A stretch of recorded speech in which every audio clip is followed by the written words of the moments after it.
அல்லேலூயா. மத்தேயு 14வது அதிகாரம் 31வது வசனத்தை நம்ம வாசிக்கலாம். மத்தேயு 14:31. அற்ப விசுவாசியே ஏன் சந்தேகப்பட்டாய் என்றார். அன்பானவர்களே, மிசிசிபி என்ற ஒரு ஆற்றின் குறுக்கே பாலம் கட்டப்படாத பழைய காலகட்டத்தில் பயணி ஒருவர் அந்த ஆற்றை கடக்க வேண்டும் என்று சொல்லி அந்த ஆற்றின் பக்கத்தில் வந்தார். அப்பொழுதுதான் அவருக்கு தெரிந்தது ஆற்றை கடப்பதற்கு அதில் பாலம் இல்லை என்பதை அவர் கண்டறிந்தார். அவர் அந்த ஆற்றை கடப்பதற்கு வந்த காலம் மிகவும் ஒரு குளிர்காலமாக இருந்தது. எனவே அந்த ஆற்றில் பாறையாக அந்த தண்ணீர் உறைந்து காணப்பட்டது. அந்த எவ்வளோ தூரம் அந்த தண்ணீர் உறைந்திருக்கும் என்று சொல்லி அவருக்கு தெரியவில்லை. ஆகவே அந்த பனிக்கட்டி படலத்தை நம்பி அவர் ஆற்றில் கால் வைப்பதற்கு அவர் மிகவும் பயந்து கொண்டே காணப்பட்டார். பயந்தே அந்த பனிக்கட்டியின் மீது கையை வைத்து பார்த்தார். ஓரளவு தண்ணீர் உறைந்திருக்கும் என்று சொல்லி அவர் உறுதிப்படுத்தி கொண்டு தன்னுடைய கைகளாலும் கால்களாலும் அவர் தவள ஆரம்பித்தார். அதில் அப்பொழுது ஒவ்வொரு அடி எடுத்து வைக்கும்போதும் அவர் பயந்து கொண்டே அவர் அடி எடுத்து வைத்தார். அப்போது திடீரென ஒரு பாட்டு சப்தம் அவருக்கு பின்னாடி கேட்டது.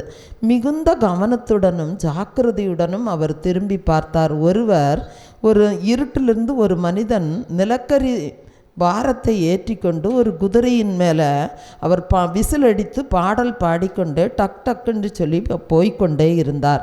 அப்பொழுது இந்த மனிதனுக்கு அதை பார்த்ததும் ஒரு நம்பிக்கை பிறந்து விட்டது.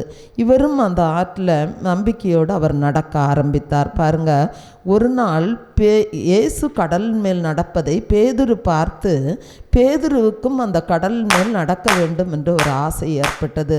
அப்பொழுது பேதுருவை பார்த்து கடலில் நடக்க சொல்லி ஆண்டவர் கட்டளையிட்டதும் அந்த பேதுரு சிறிது தூரம் நடந்தான். கடலில் காற்றும் அலையும் வேகமாக இருந்தது. அப்பொழுது அதை பார்த்தவுடனே ஆண்டவராகி இயேசுவின் மேலிருந்த நம்பிக்கையை விட்டு விட்டான். அப்பொழுது அவன் கடலில் மூழ்க ஆரம்பித்தான். அன்பானவர்களே, நாம் இயேசுவை நம்பி நம்முடைய விசுவாச வாழ்க்கையை நாம் ஆரம்பித்திருக்கிற நம்முடைய வாழ்க்கையில் பிரச்சனைகள், பாடுகள், போராட்டங்கள் வரும்போது நாம் ஆண்டவராகி இயேசுவின் மேல் விசுவாசம் வைப்பதை விட்டுவிட்டு நாம் பாதி வழியில் நான் மூழ்கி விடுவேனோ என்று சொல்லி நாம் சந்தேகப்பட்டு விடக்கூடாது. நம்முடைய ஆண்டவராகி இயேசு நம்மோடு கூடவே இருக்கிறார். அவர் எந்த சூழ்நிலையிலும் அவர் கைவிடுகிற தேவன் அல்ல. ஏசாயா 43வது அதிகாரம் 2வது வசனம் சொல்லுகிறது, நீ தண்ணீர்களை கடக்கும்போது நான் உன்னோடு இருப்பேன், நீ ஆறுகளை கடக்கும்போது அவைகள் உன்மேல் புரளுவதில்லை, நீ அக்கினியில் நடக்கும்போது வேகாதிருப்பாய், அக்கினி ஜுவாலை உன் பேரில் பற்றாது. அன்பானவர்களே, தேவனாகிய கர்த்தர் நம்மையும் நமது குடும்பத்தையும் நம்முடைய பிள்ளைகளையும் நம்முடைய எதிர்காலத்தையும் அவர் பொறுப்படுத்த நடத்துவார். தம்மை நம்புகிற பிள்ளைகளை அவர் ஒருபோதும் கைவிடுகிற தேவன் அல்ல. ஆகவே நம்முடைய எல்லா சூழ்நிலைகளிலும் நாம் கர்த்தரை மாத்திரமே நம்புவோம். தேவன் தாமே இந்த வார்த்தைகளை ஆசீர்வதிப்பாராக.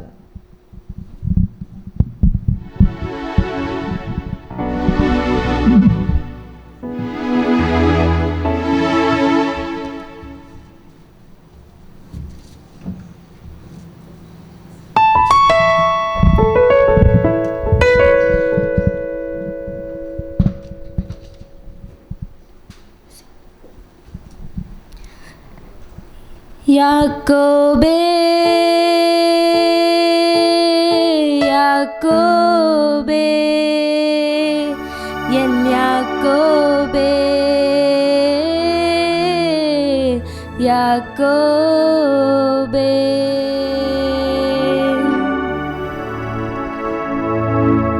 யாக்கோபென்னும் சிறு பூச்சியே பயப்படாதே, நான் துணை நிற்கிறேன். இஸ்ரவேலின் சிறு கூட்டமே பயப்படாதே, நான் துணை நிற்கிறேன்.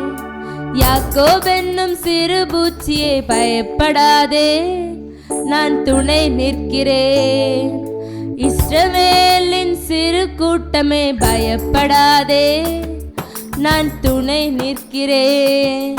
என் யாக்கோபே என் யாக்கோபே என் யாக்கோபே பயப்படாதே, நான் துணை நிற்கிறேன். பயப்படாதே, நான் துணை நிற்கிறேன்.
துணை நிற்கிறேன்.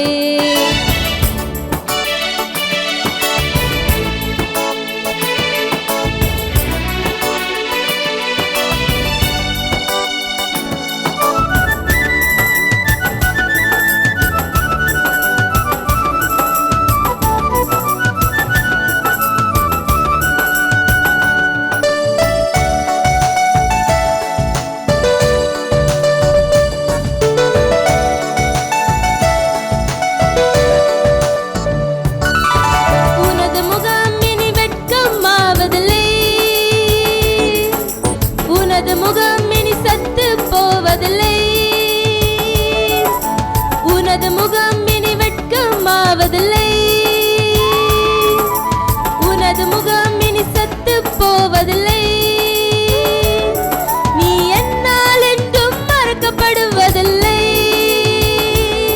நீ என்னால் என்றும் மறக்கப்படுவதில்லை. என் யாக்கோபே, என் யாக்கோபே, என் யாக்கோபே, பயப்படாதே, நான் துணை நிற்கின்றேன். பயப்படாதே, நான் துணை நிற்கின்றேன்.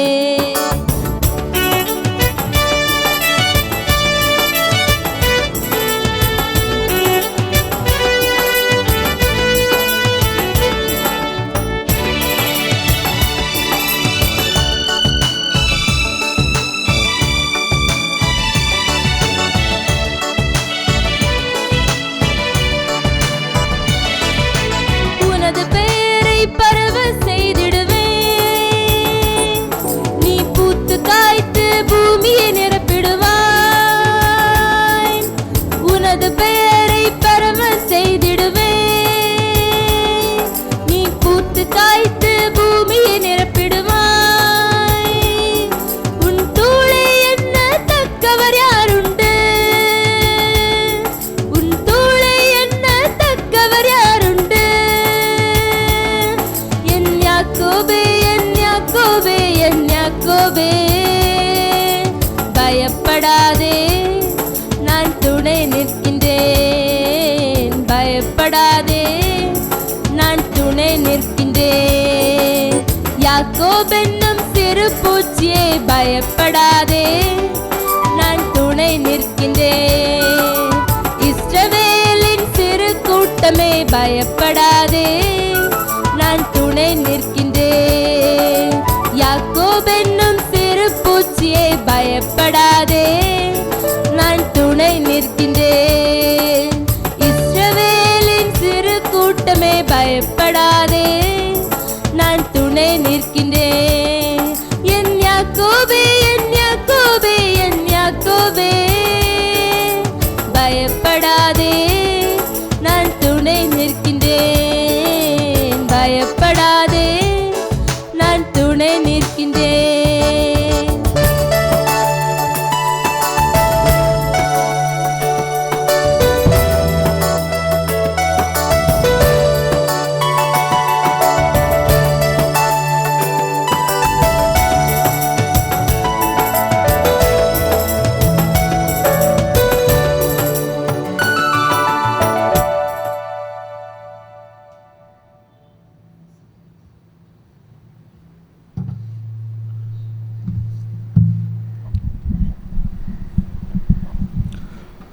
மீன்களை பிடித்தவன் மனுஷனை பிடிக்கவே மாற்றின இயேசு என் படகிலுண்டு.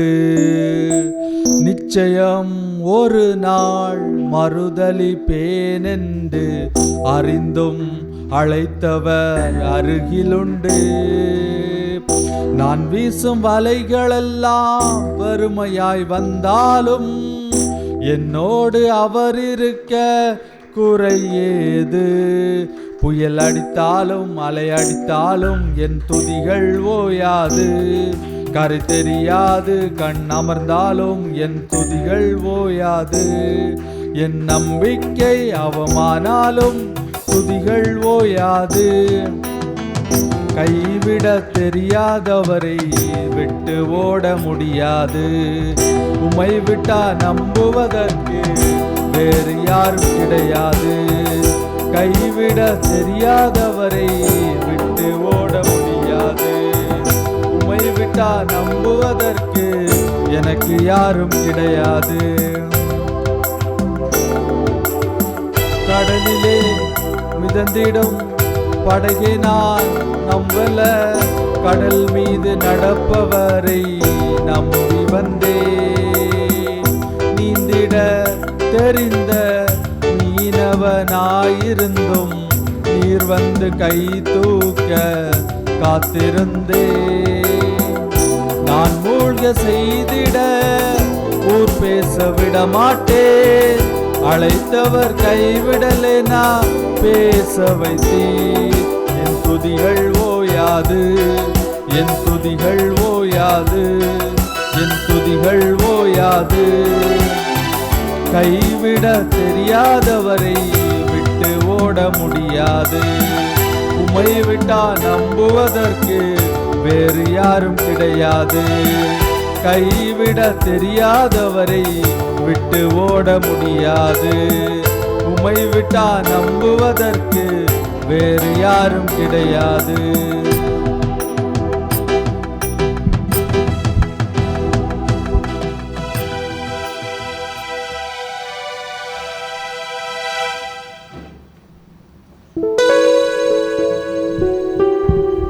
அல்லேலூயா, அல்லேலூயா, அல்லேலூயா.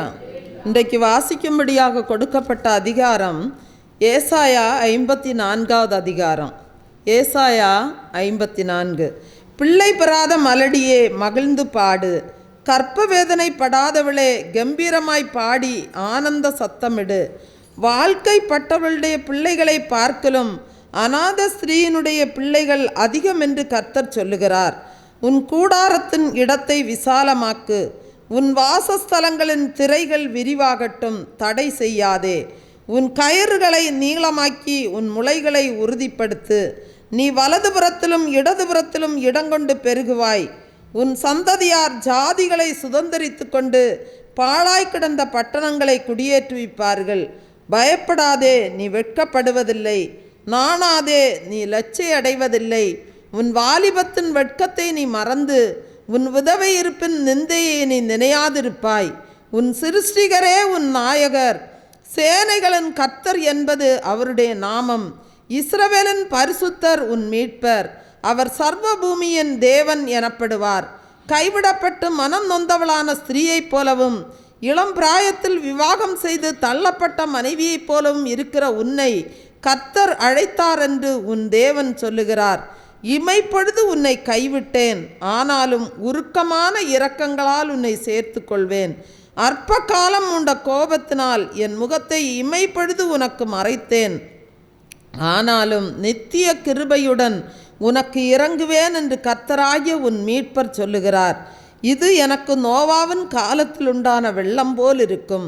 நோவாவின் காலத்தில் உண்டான வெள்ளம் இனி பூமியின் மேல் புரண்டு வருவதில்லை என்று நான் ஆணையிட்டது போல உன்மேல் நான் கோபம் கொள்வதில்லை என்றும் உன்னை நான் கடிந்து கொள்வதில்லை என்றும் ஆணையிட்டேன். மலைகள் விலகினாலும் பர்வதங்கள் நிலைபெயர்ந்தாலும் என் கிருபை உன்னை விட்டு விலகாமலும் என் சமாதானத்தின் உடன்படிக்கை நிலைபெயராமலும் இருக்கும் என்று உன்மேல் மனதுருகுகிற கர்த்தர் சொல்லுகிறார். சிறுமைப்பட்டவளே, பெருங்காற்றில் அடிபட்டவளே, தேற்றரவற்றவளே, இதோ நான் உன் கல்லுகளை பிரகாசிக்கும்படி வைத்து நீல ரத்தினங்களை உன் அஸ்திபாரமாக்கி உன் பலகணிகளை பளிங்கும் உன் வாசல்களை மாணிக்க கற்களும் உன் மதில்களையெல்லாம் உச்சிதமான கற்களும் ஆக்குவேன். உன் பிள்ளைகள் எல்லாரும் கர்த்தரால் போதிக்கப்பட்டிருப்பார்கள். உன் பிள்ளைகளுடைய சமாதானம் பெரிதாயிருக்கும். நீதியினால் ஸ்திரப்பட்டிருப்பாய். கொடுமைக்கு தூரமாவாய். பயமில்லாதிருப்பாய். திகிலுக்கு தூரமாவாய். அது உன்னை அணுகுவதில்லை. இதோ உனக்கு விரோதமாய் கூட்டம் கூடினால் அது என்னாலே கூடுகிற கூட்டம் அல்ல. எவர்கள் உனக்கு விரோதமாய் கூடுகிறார்களோ அவர்கள் உன் பட்சத்தில் வருவார்கள்.